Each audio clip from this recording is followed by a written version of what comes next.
everyone. We are here with our first episode of MHEDA's newest podcast, Member Minutes. Every month, we interview a member at large to learn more about them, their company, and hear a piece of advice as we enter into 2025. I'm Katie Richards, MHEDA's Membership and Advocacy Manager and your host of Member Minutes. If you're ever interested with getting more acclimated with your MHEDA membership and hearing everything that we have to offer, feel free to contact me, and I'd be happy to get your team acclimated with MHEDA membership resources. Now, I have the pleasure of introducing our first guest of 2025. You know him from the industry. You know him from MHEDA's convention. He sits on the MHEDA board, and he is the president of Advanced Equipment Company. Please welcome Darin Boik. Yay! Hi, Darin. How are you? Hey, Katie. Thanks for having me. And it's always great to see you. I'm excited to be a part of this and doing this. So thanks. Oh my gosh, we're so excited to have you. It's only right that you and I start out this first episode Why of not? MHEDA's Member Minute. Absolutely. Yes, absolutely. So, Darin, I'm going to have to jump right into this because when I read this, I was, actually pleasantly surprised. But what is this I hear about you being an expert lettuce wrapper and one that cuts cabbage as your first job before we got into, well before material handling?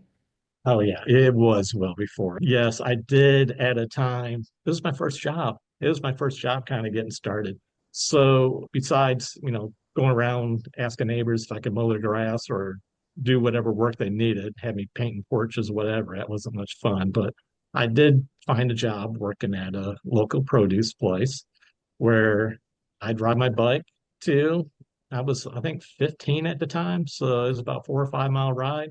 I brought my bike up there and they would have me take the lettuce that they picked out in the field, bring it in, and I would wrap it up. So I was taking the lettuce, clean it up, wrap it up, put it out for sale. And then at times when they needed people to go out in the field to help collect more, whatever it is, corn, cabbage, whatever we're doing, put you on a big truck, haul us a bunch of us out there, give us the baskets and knives, and we'd go out and walk in the field and cut cabbage, cut lettuce, pick corn, whatever we had to do, and pick it and Not take it. So everyone we would can take it say back. that. Not Yeah, everyone can say that they got to do that. And also, well, gosh, to have good farm to table food is so important these days.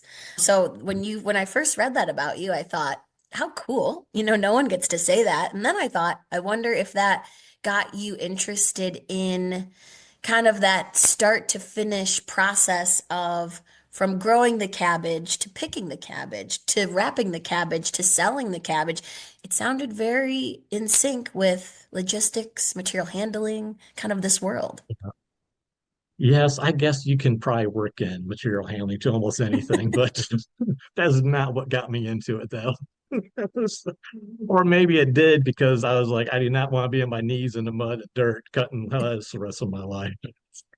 So no, so yeah, but I did get into material handling early, and I have been into it ever since I got out of school. So I initially went to school for electrical engineering, and when I ended up co-oping in there, so I co-op for a company called AGV Products, which is Automated Guided Vehicles products. So when I first got the opportunity to work there, I thought, well, how much fun would it be with automated guided vehicles? That sounded so neat and so cool. So I wanted to be involved in that. So I got the opportunity to work for them, and it was a great company. I had a great boss. We had so much fun there, and they ended up offering me a position when I finished up college.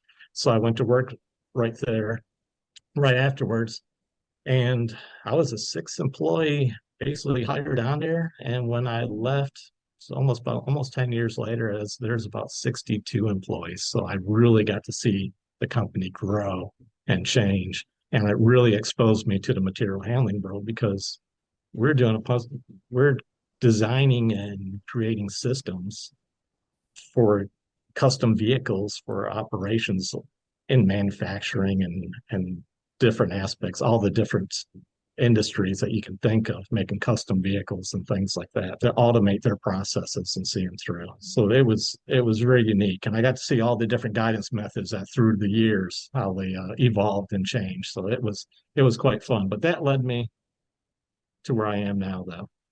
Was Advanced Equipment Company one of your customers, or how did you get introduced to them? I got involved because a past employee, well, coworker, I should say, that I worked with at AGV Products left and went to work there.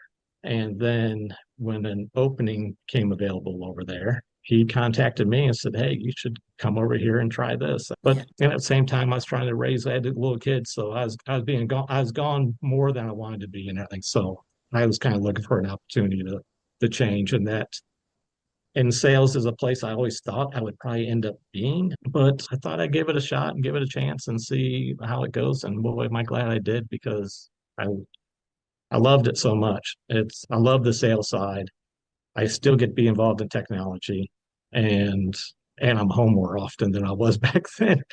And everything worked out great. They ended up being a really great company, great owner and everything. So I was very happy here. And like Yeah. you can tell because I've been here for 20 years now, so Yeah. I must be happy. Absolutely. Well, and I think, gosh, this was a long time ago. At one point, I came to visit Advanced Equipment Company, and tell me if I'm remembering correctly, but you've worked in so many different facets of Advanced Equipment Company.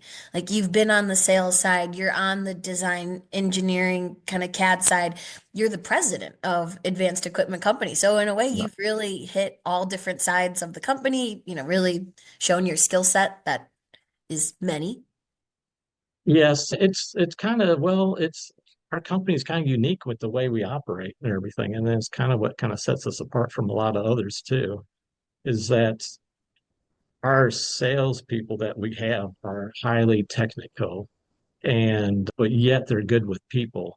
So when you're at that technical level that you have, we're kind of put a lot on them. So they have to take a job basically they have to find it and take it from very beginning processes all the way through to the end product to be able to close out the job. So they're having to see it through from beginning to end, and they're handling that job from proposal, equipment selection, project management, creating drawings for a lot of it, at high level drawings, not your manufacturing type drawings, and project coordinating it, working with subcontractors